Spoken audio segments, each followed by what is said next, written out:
আচ্ছা, আপনি কি জানেন লিওনেল মেসিকে কেন সেরাদের সেরা বলা হয়? লিওনেল মেসির বিশ্বজয়ের ইতিহাস কি ছিল? লিওনেল মেসির পুরো নাম কি আপনি জানেন?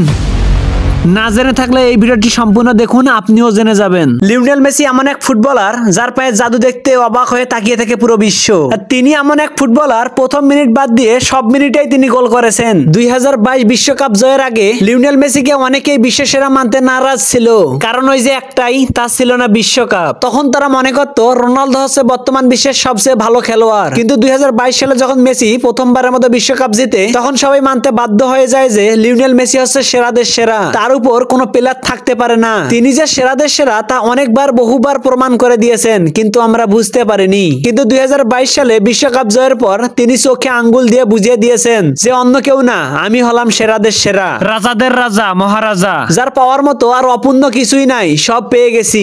লিওনেল মেসির বিশ্বজয়ের ইতিহাসটা ছিল করুণ। তিনি প্রথম 2003 সালের 16 নভেম্বর পোর্তের বিপক্ষে বার্সেলোনা জার্সি গায়ে মাঠে নামেন। আর তিনি আন্তর্জাতিক ম্যাচে আর্জেন্টিনার হয়ে খেলা শুরু করেন 2005 সালে। তিনি 2009 সালে প্রথমবারের মতো ব্যালন ডি অর অর্জন করেন। তখন তার বয়স ছিল মাত্র 22 বছর। এই অল্প বয়সে এর আগে কোনো football player Ballon D or অর্জন করতে পারেনি। তারপর তিনি 2010, 2011, 2012 এই 4 বছরে 4টি ব্যালন ডি অর অর্জন করেন। এরকম ইতিহাস কেউ অর্জন করতে কখনোই পারেনি, আর কখনো পারবেও না। 2014 সালে জার্মানির সাথে যখন ফাইনালে আর্জেন্টিনা হেরে যায়, তখন লিওনেল মেসিকে আর্জেন্টিনার মানুষরাই ঘৃণা করতে শুরু করে। তাকে সবাই বলতে থাকে ক্লাবের হয়ে যখন মেসি খেলে তখন মনোযোগ সহকারে খেলে, আর যখন তিনি আর্জেন্টিনার জার্সি গায়ে জাতীয় দলে খেলতে যায় তখন তার মনোযোগ থাকে না। নিজের দেশের মানুষরাই যখন তাকে ঘৃণা করতে শুরু করে তখন তিনি অবসরের ঘোষণা দেন। কিন্তু যেই মানুষটার ফুটবলের প্রতি এত ভালোবাসা, যেই মানুষটার দেশের প্রতি এত আবেগ, এত মায়া,